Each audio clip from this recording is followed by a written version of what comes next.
Bonjour et bienvenue dans cette étude matinale de la parole de Dieu avec l'Angélus. Aujourd'hui, nous allons explorer un thème qui touche chacun d'entre nous, souvent dans le silence de nos cœurs, le sentiment de solitude, même au milieu des autres. Peut-être te sens-tu isolé, incompris, parfois invisible malgré la foule autour de toi.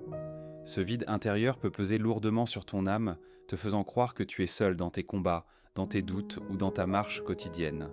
Sache que tu n'es pas le seul à traverser ces moments, et la parole de Dieu attend à t'enseigner et à t'encourager à ce sujet. La solitude peut être dévastatrice, mais la Bible nous rappelle que Dieu connaît chacun de nos soupirs.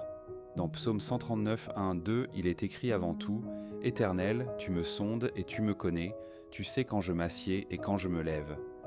Dieu n'est jamais indifférent à ce que tu ressens. Il t'entoure de sa présence, même quand tu ne l'aperçois pas. Il désire t'apprendre à voir sa main à l'œuvre dans les moments où tu penses être abandonné. Dans Hébreux 13, 5, la parole dit avant tout « Je ne te délaisserai point et je ne t'abandonnerai point ». Voilà une promesse solide, une ancre pour ton âme lorsque la tempête de l'isolement souffle fort. Dieu ne fait jamais défaut. Son amour ne dépend pas de ton état d'esprit ou de tes circonstances. Il demeure fidèle, s'approche de toi et t'invite à déposer ce poids de solitude à ses pieds. Comment alors expérimenter concrètement cette vérité dans ta vie ? Commence par t'ouvrir à Dieu chaque matin, même avec tes mots les plus simples.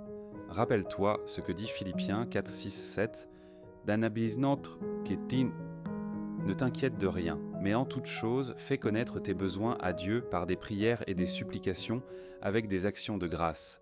Et la paix de Dieu, qui surpasse toute intelligence, gardera ton cœur et tes pensées en Jésus-Christ.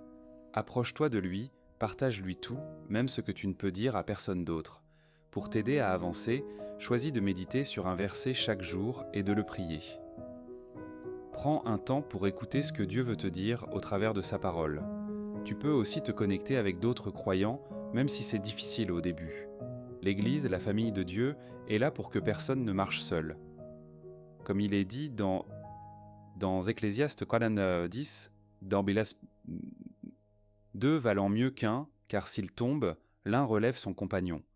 Maintenant, je t'invite à un moment de prière pour confier cette solitude et ce besoin de présence à notre Seigneur. Prions ensemble. Seigneur, merci parce que tu n'es jamais loin de moi, même lorsque je me sens seul. Tu vois mes larmes, mes silences et mes attentes. Merci de me rappeler aujourd'hui que tu es fidèle à tes promesses et que tu marches à mes côtés. Je te demande de remplir mon cœur de ta paix et de ta présence. Aide-moi à déposer mes peurs, mes manques et mes doutes entre tes mains. Apprends-moi à te faire confiance chaque jour, même quand je ne ressens rien.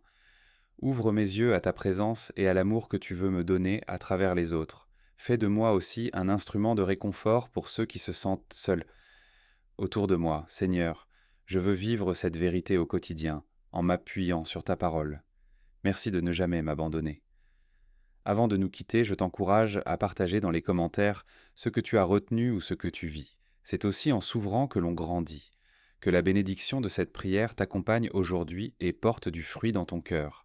Si tu as besoin d'une prière spécifique ou d'un soutien, n'hésite pas à écrire. Nous sommes là pour toi.